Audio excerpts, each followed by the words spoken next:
Hello, hello, hello. I am super excited. It's LaFlower here with the Wife Union, and I have another author interview for you guys.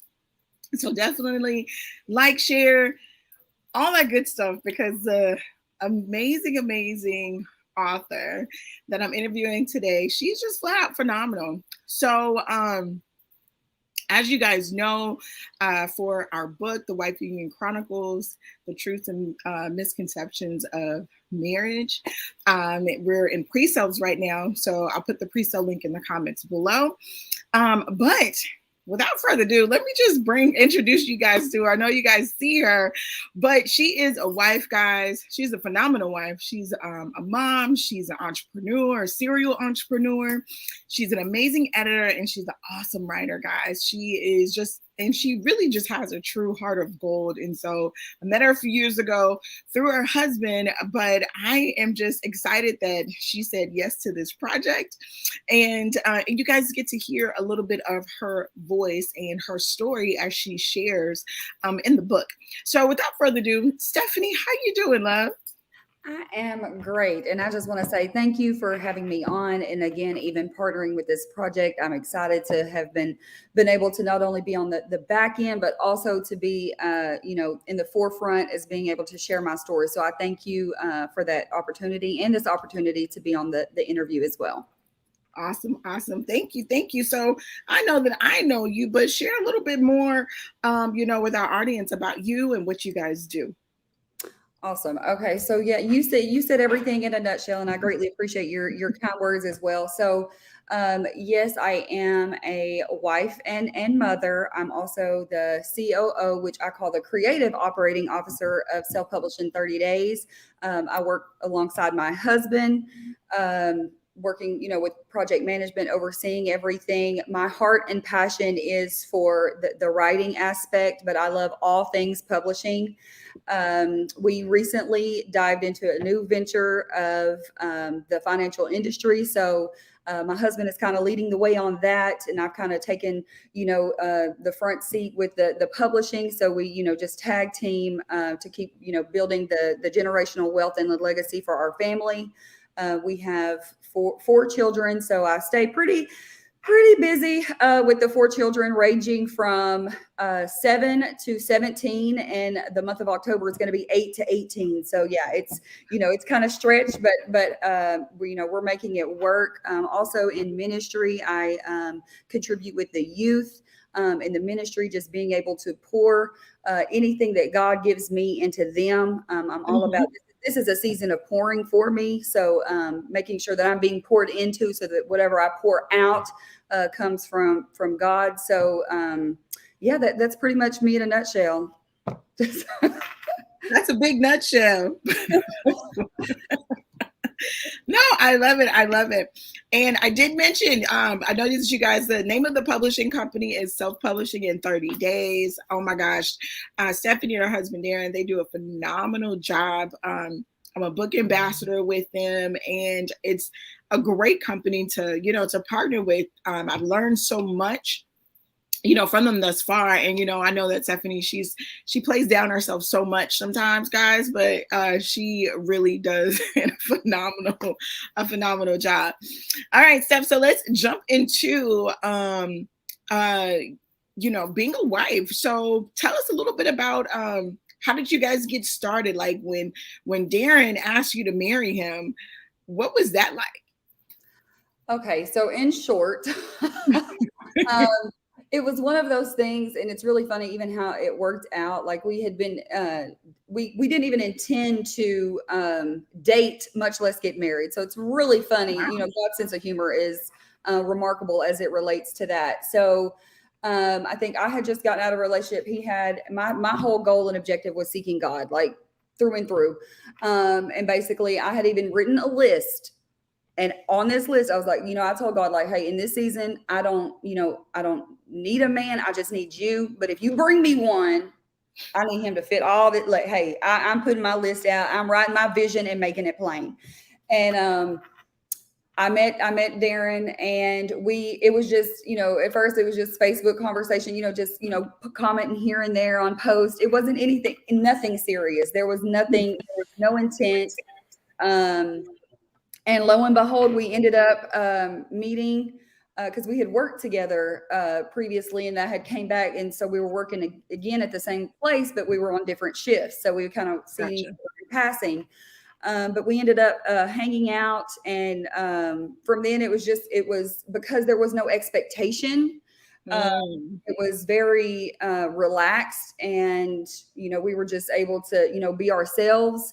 Of course, my thing was, I was showing off that I could cook, and his thing was, basically wanted to, see if I could really hold up to that standard. So it was just one of those things where I cooked for him one day, just one day, and that the rest was history.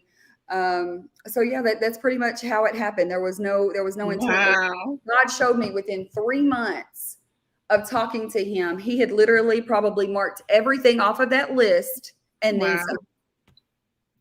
Wow.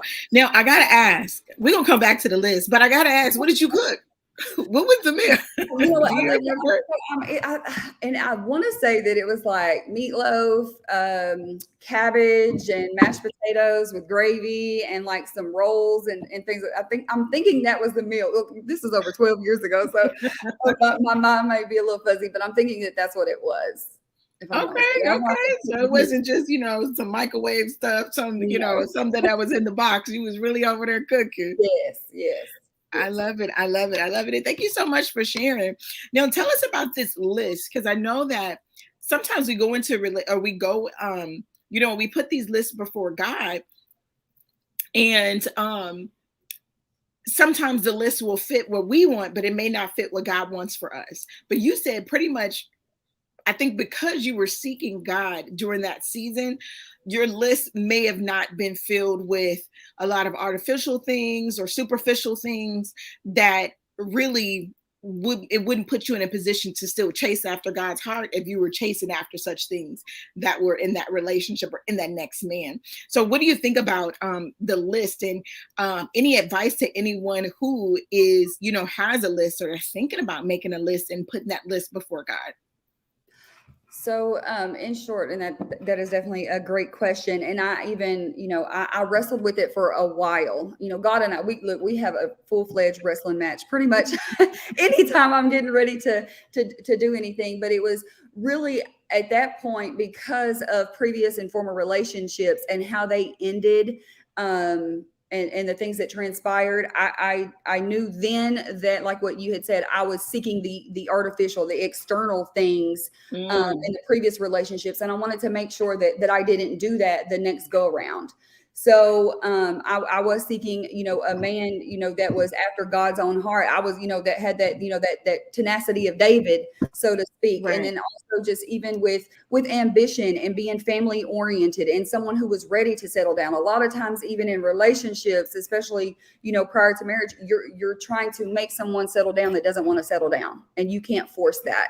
So all of the attributes and the qualities, I wanted to make sure that they were aligned with God, and that I was in some facet, in some capacity, because I know the man is to lead, and we are, the weaker vessel in that sense. I wanted to make sure that I was positioned with someone who could actually cultivate me. I knew that I needed to be cultivated, that I wasn't just going to, and of course, no one shows up with, as Darren says, with batteries included, but I wanted to make sure that everything was there, for a strong foundation. So if I did enter into another relationship, that it was going to be on the foundation of God. I love it. I love it. I love it. And that's so important. I love how you say you wanted to be connected with someone who could cultivate you, because sometimes I know in this season, in the culture that we live in, we don't want to, we want to say we are the table, like we're already where we supposed to be. And of course we want to have done some soul work. We should already have a relationship with God. But I truly believe there's some things within us, they're not unlocked, or as you put, cultivated, until we're connected with our purpose partner or connected with our spouse. Because I know there's some things that Marcus had to unlock with me. There's some places that he had to lead me into that I didn't even realize that was even there, or I was even capable of such things, in this walk as a wife.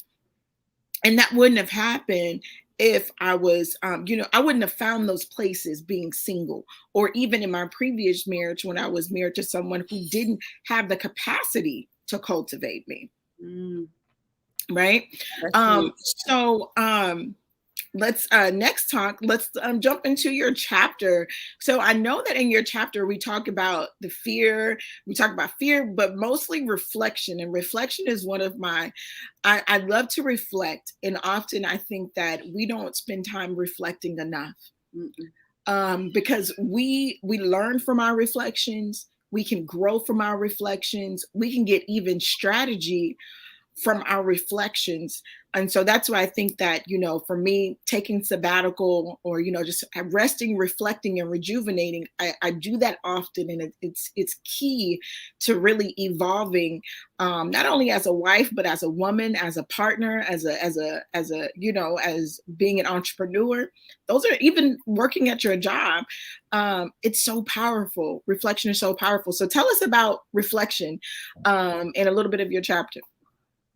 Awesome. Okay. So yes, and you said a mouthful right there. Look, I wish, we're gonna have to go back and watch this so I can take notes even on that piece. But no, and I was even total transparency. I was the last one to enter or to submit my chapter because I had been wrestling with it. Me and God, we hey, it's back and forth when it comes to that. But because I was really going to talk to the rejection aspect of not wanting to be vulnerable. There was something that I had heard is not too long ago of, transparency is sharing where you've been, vulnerability is sharing where you are.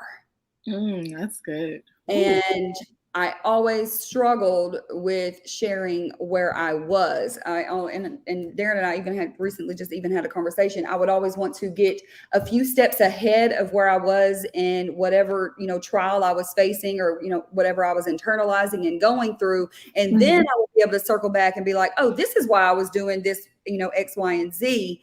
But I didn't want to expose that. I didn't want to, put myself in a position to be rejected. But ultimately, in one of my quiet times, it wasn't rejection that I was fearing. It was the reflection. It was not allowing what marriage ultimately is that mirror of holding that mirror up and looking at the areas of myself that I did not want to face. So that's ultimately where the chapter shifted multiple times. I think I've had, I have probably enough content for another book just on that alone, because I kept going back and forth. But I think a lot of times too, just with marriage, with wives, with the culture that we have, that a lot of women, or from what I have been able to see and know and learn, is we typically take I'm going to speak for myself. I have in the past taken my eyes off of God and looked at my husband because I'm seeking fault in him so I can justify my own faults. And I think just even with the culture, if we continue to do that, instead of allowing that mirror to be there to show us our reflection, that we're not going to ultimately be who God created us to be in the space of being a wife. OMG, you're gonna make me come back and take some notes, girl. Because you're right. Sometimes we do find ourselves justifying our actions because of where our husband is. It's like we look and we like, well, he's not doing this, so I'm not gonna do it. Oh, he's not getting up and going, and going into his private and peaceful place with God. So I'll be all right. I do it 3-4 times a week, so I'm good, or he's doing XYZ, so you know, but it's so important for us to, I think as a wife, and even yeah, I'm just gonna stay here.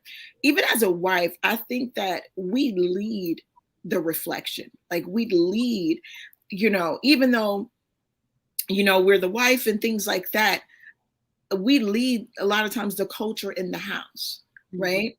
I told someone else the other day, I'm like, honey, you are not the the thermometer in your home. You're the thermostat. Mhm. You don't check the temperature. You change the temperature. You change the culture. You adjust those things. And so I think it's important when when we're taking care of our homes as wives, that we have the reflection, like how is my family going to see this? How is my husband going to see this?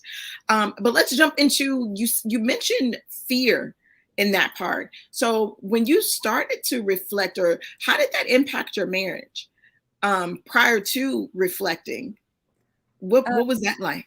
So, and even with the title that God had gave me, I think I had shared it with Darren. We were on our way somewhere. It's been a few months, um, but um, but I had shared it with him. But from then on, it has been a journey of back and forth. God has been able to show me really areas that I am weak and I've grown weary in, and to make sure that I'm relying on Him in that sense, but also being able to take direction from my husband. Because if you come to a place and it's you know if I say that I don't, and this is totally off topic, but if I say that I don't trust my husband, just in general, just making this a general topic, I'm not saying that I don't trust my husband. I'm saying that I don't trust God with the man that He gave me. And I had to really check myself because then I'm not in alignment with God as it relates to that. So knowing and believing and trusting that whatever it is that God is going to get us through that situation and that season, and knowing everything is temporary. But as it relates to even my marriage, I know that it has sort of even in the last few weeks, as God has been really really working with me, because Mhm. God drops those little seeds, and He deposits things, but sometimes it takes a while for it to develop and mature, and for you to finally get that aha revelation moment. So I think it's really opened the door for more communication. It has opened the door Mm. for being open to relinquishing control. I think a lot of times, even as moms, as women, we go back and forth because, like you said, we can shift the thermostat, so to speak, but we're not in control of it. We're not in control of how other people receive the temperature of the house. We just know we need to set Mhm. the tone and pace for what God has called us to do, as it relates to being a wife and mom. But really, the biggest thing was just really being able to relinquish control ultimately. I love it. I love it. I love it. Oh wow. And you're right. It's like if we set the temperature in the home, then it's going to cause others to either rise up to meet us where we are, or where we're comfortable at, where we are, where we're trying to take the home to, or it will cause them to be like, okay, well, I need to add some stuff on, or I need to take some stuff off, Mhm. depending on where you're leading the culture of the home, right? And I think that's so important. um Reflection is just, it's huge. It's so much. It's, I can imagine how much content you had, because reflection is so huge.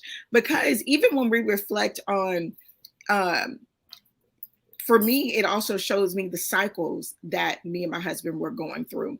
It was like there would be annual cycles that we would go through, yearly cycles that, seasonal cycles that we would go through. And I'm saying cycles, but some of these were arguments, some of these were disagreements. It's like this would happen like clockwork during certain times. But when I started to reflect, I started to be like, okay, something's going on. Let's set the expectation, because we're going into a very strenuous season on the budget, because we have like 6, 7 birthdays within a 6-week period. So we know, like, hey, budget is about to be stressed like crazy. So why not plan a year out ahead so that we don't, be fussing and fighting and arguing or just stressed because we have so many things going on during this season. So have you noticed the cycles and stuff that you go through personally as well as within your marriage? Yes, yes, most definitely. You hit the nail on the head when you said all of that. And even for us, I think, and the biggest, again, total transparency or, moment of vulnerability ultimately is because we can make promises to everyone else, even some promises that we keep, to ourselves, but we never make a promise to each other as it relates to consistently meeting, consistently having open dialogue, consistently dating, even if it's, not, once a week, for the people who can like date once a week, like I commend you. I mean, I don't know what your schedule looks like, but for me, it's a little different, but, taking moments to put everything down, Mhm. and not having busyness, but just to really sit with the person that you committed your life to and made a covenant with God, to just learn them and can continue to, just have the conversations and hear what they have to say and be of encouragement. I think a lot of times, like I say, I get caught up in the busyness of my schedule, because I'm looking for that, what I call them my dopamine hits of like, saying that I checked something off the list, that I that I did Right. something, that I don't really like sit in the moment. Like I'm always waiting for the moment to arrive instead of creating the moment in the now. That's good. That's good. Create that moment in the now is so important. But also, like you said, sometimes we don't make those commitments to ourselves or to our spouses. And for me, I would come to Marcus depleted at the end of the day. It's like he'll be ready to talk, ready, like we need to talk about this. This is. I'm just like, dude, send me a text message and Let me prepare. Give me 24-hour notice. I need to prepare. right. I need to be ready. And he let's go. I'm like, I'm tired, but I realized that I have to save some of myself for my husband. And same thing for him. It's like there would be times where he would come and not as pumped up because he had a busy day and things like that. But now we're just more intentional, so we don't go through as many cycles. And you're right, dating once a week is not easy. It's not easy for us. We just like 10 minutes of quiet time in our room without anyone banging on the door or screaming mommy or daddy.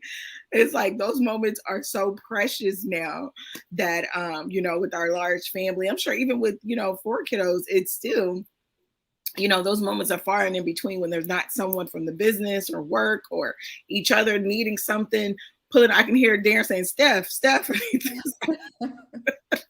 Yes. you know so let's see what else with reflection.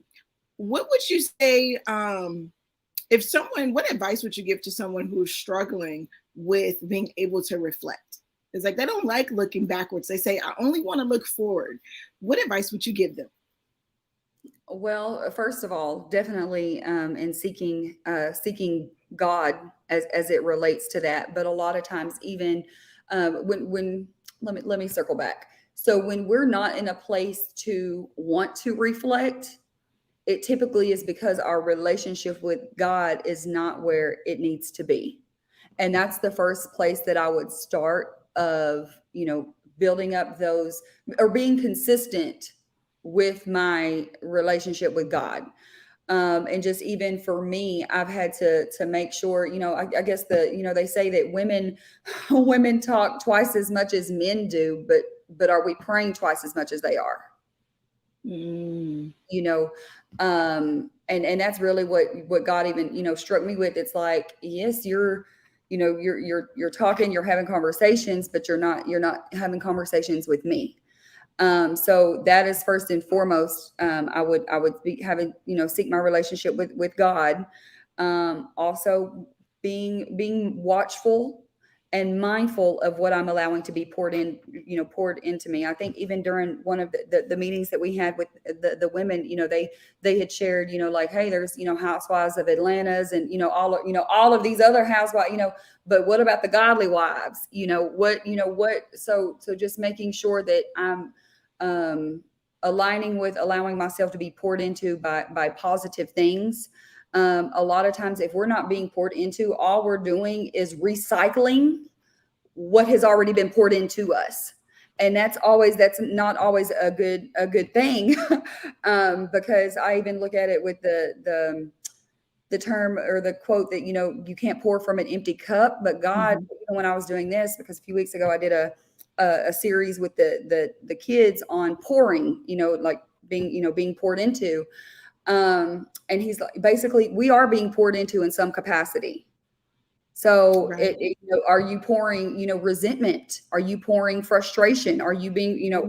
whatever that looks like, because you're recycling those thoughts, it's ultimately filling your cup. Right. So he, showed me that. So again, I would circle back the relationship with God, also being able to find someone godly. And I emphasize the word godly. I emphasize someone, basically, I want to see your fruit.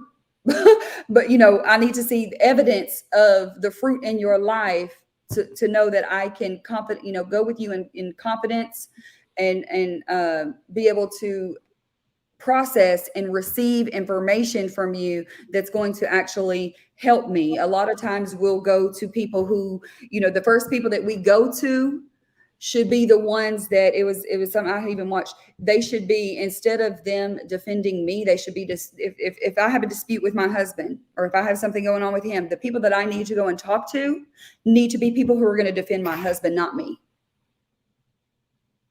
Because I'm busy looking at it from my perspective and my Right. lens.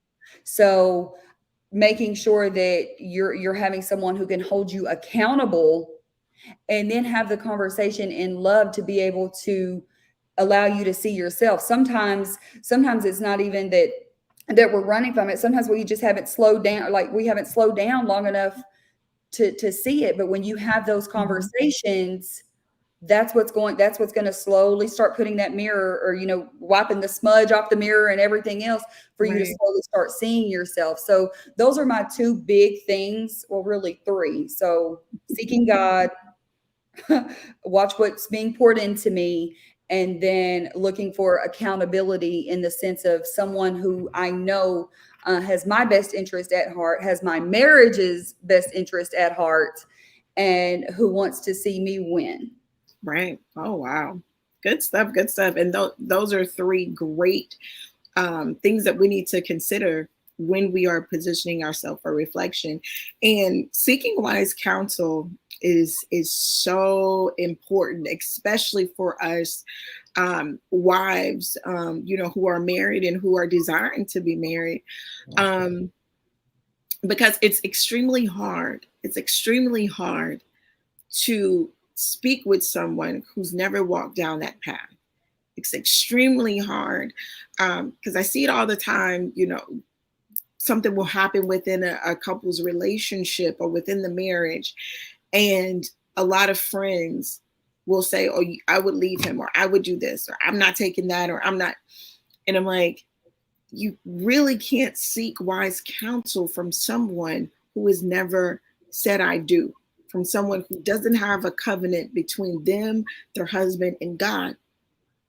Because when you're tied to God, you can't just say, "Oh, you upset me, so I'm leaving." Mhm. Or, you didn't, I've told you this 3 times and I'm leaving. It doesn't work like that when you say "I do."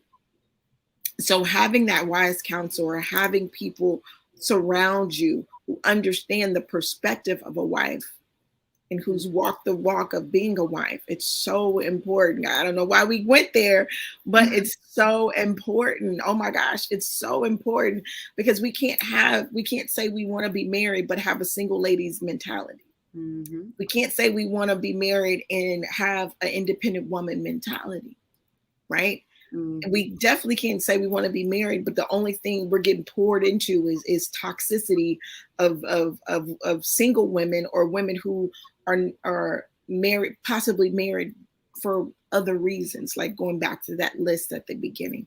We definitely have to be mindful so that we can get poured into. Oh, that was good, Stephanie. Oh my gosh. Ooh, that was so good. Oh my gosh. Um, let's talk about pouring into your husband. How important do you think that is? Because for me, what I found is pouring into my husband is different from pouring into my children. Mm-hmm. With my children, I'm mom, so I can pour into them all day long. But what I found when it comes to a wife pouring into a husband, there's certain moments of time that for me, I look for to pour. Mm-hmm. Or my pouring comes through prayer, and it may not be directly speaking to him. It's me speaking to God as he, interceding for him so that God will make something clear or God will illuminate something for my husband's understanding. But what do you think about pouring into your husband?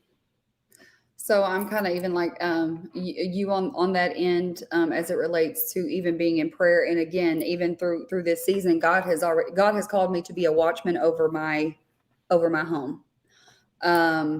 And for those who don't know what the watchman is, I think it's is Exodus, or it's one of the earlier chapters of the of Mhm. the Bible. Just as it relates to when someone going to war, you have someone who is staying up, who is watching to make sure that the land is protected. Right. So that's what I'm doing in this season, as He has called me to do that. But as it relates to pouring into my husband, even with that, so I created an acronym for pour, which is pray. It's prayer, the obedience, and having an understanding to receive the revelation. Mhm. So prayer, obey, understand, and receive. But a lot of times we stop at the understanding, and we try to skip the understanding so that we can get to the revelation. But if we don't have a clear understanding of what it is that we're praying for, why we're praying for it, and why we're, going, to God on behalf of our spouse, then we'll never receive the revelation. So my biggest thing is having the understanding, and also not expecting, not operating from a worldly perspective, wanting or desiring the kingdom principles. Right. You can operate only by one. So making sure that I'm in alignment with God. Of course, encouraging him, even as what you said, even with the kids. A lot of times we can pour into our children, and it's something I had even read a book that typically will pour into our kids, and our kids can make mistakes, but we never ever take love away from them. It's the form of unconditional love. But if our husbands make a Hmm. mistake, then that's the first thing we try to snatch away. Yes. And if the roles were reversed, and or not even with the love aspect, because their ultimate need is respect. So we snatch the respect away because it didn't turn out in our favor, or what we thought Right. should be done. But if the roles were reversed, what if our husbands didn't love us until we did what we were supposed to do? And so Right. really making sure that I am, respecting my husband, and like what he always talks about, in the way that he sees respect. We can't operate from our perspective. We've got to operate from his perspective, because his definition is different from mine. Because I mean, there Right. was one point in time I was like, okay, I am not getting this. Like, and I even went to God, like, okay, I don't understand. What am I doing? What is not being, what is respect? Because my husband Come tells me, on. I'm thinking I'm operating, from that place, but it's giving him what he needs, as opposed to what I want to give him. Right. And That's a lot good. of times, yeah, and a lot of times, even in marriage, well, we think, well, I don't know why he got upset. I don't know, he's just, but I never stopped to look at, okay, so what could I have done differently? Uh-huh. Why did he get upset?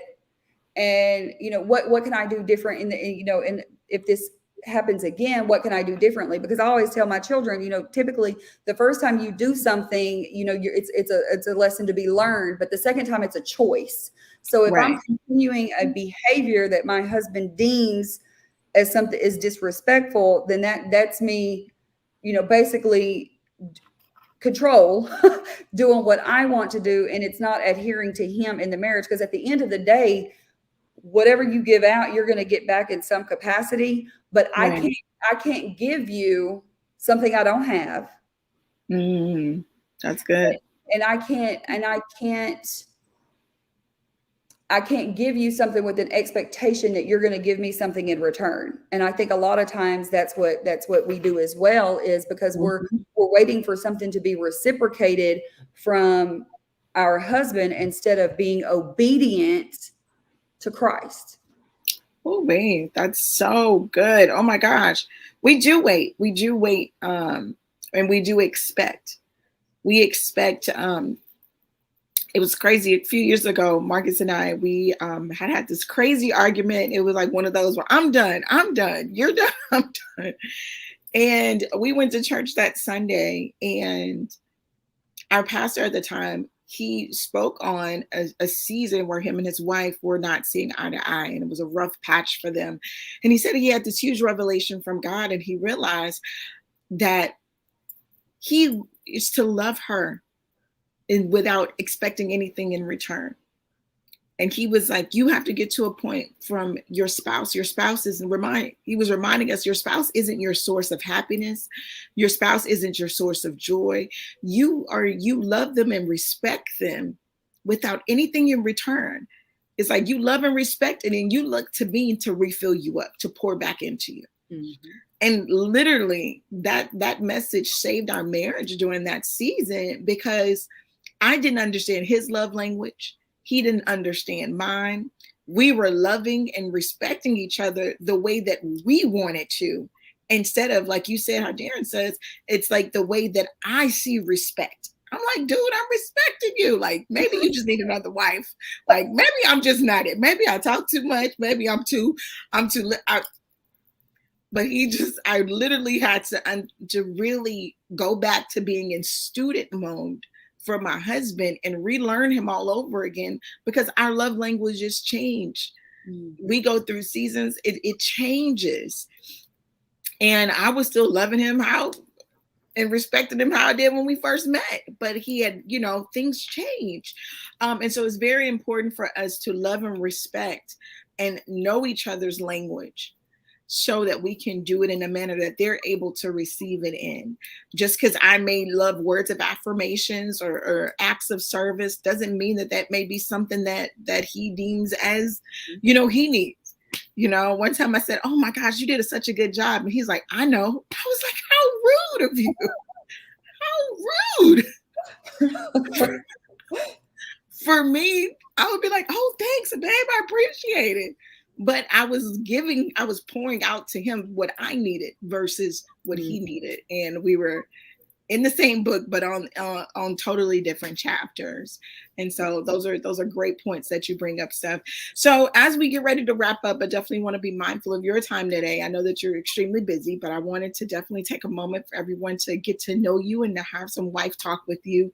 As we get ready to wrap up, what's one piece of advice that you would give someone who is ready to love? They say they're ready to be a wife. They're ready to love someone. They're ready to put themselves in a position to be someone's wife. Because, I firmly believe that we already should display characteristics as a wife. We should already walk in, the aspect of wifeship.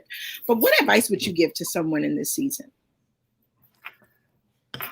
Oh, that is a great question. Okay, so advice I would give is definitely, even prior to marriage, making sure that you are creating a space and an environment to have difficult conversations, not to run from difficult conversations, and then of course, first and foremost, having the relationship with God, making sure that you are continuously working on you, and not looking outwardly at anyone else's behaviors or anything. Of course, I mean, yes, you want to look for red flags, all the things, but to make sure that you're working on yourself, to make sure that you are improving, because you are ultimately going to attract that into your life. It's just law of attraction, period, of you being able to have what it is that you desire. Those are the my big two. And then, like you say, prayer, continuously seeking God in prayer, and really learning what having a kingdom perspective over a worldly perspective, not letting what TMZ said, what love and hip hop, all the thing, all that is not ultimately what a marriage portrays. And of course, not comparing where you are right now to where someone is later on in their relationship, because we can ultimately even get to that place of seeing other relationships like, oh, this is, he's always posting on her. But at the end of the day, you don't know what goes on behind closed doors. So you need to figure out what it is that God desires for you, what it is that you need in that relationship, and go from there. Oh, wait, girl, I hope y'all taking notes. Y'all got to go back and catch the replay. I hope you shared this with someone, because Stephanie dropped some amazing nuggets today. It's so very important to do those things. And, but most importantly, guys, put God first in everything you do before you put yourself in a position to be someone's wife. Have your own relationship with God. Before you put yourself in a position to be someone's mother, have a relationship with God, because that relationship with God is going to keep you through all the ebbs and the flows and the ups and the downs, the mountaintops and the valleys, because God never changes, right? He's not going to waver. His love is going to be there for you no matter what. So thank you so much, Stephanie. I appreciate you. So I know that you're working on other projects. Please share, and where can everybody find you? Okay, so well, in short, definitely the self-published in 30 days on social media. I do not have a personal social. Well, I have a personal social media, but I'm not consistently on social media. That's something that again, God and I are wrestling with in that sense of just being able to share. But I'm always available. I can definitely catch DMs on Stephanie Palmer. Instagram, it's Stephanie_A_Palmer. But again, I'm not active. I receive messages, but not active. And then even with email, Stephanie@selfpublish in 30 days. So those are the big places you could find me. And then again, even on Darren's platform, look, I kind of, get on the back end of his platform. So you can connect with me that way as well. Awesome. And any other projects that you're working on? Any other books that's coming out? Anything else that you want to share? Well, just not me personally, just yet. I do have some things I'm working on with Darren that is getting ready to begin the infancy stages of creating.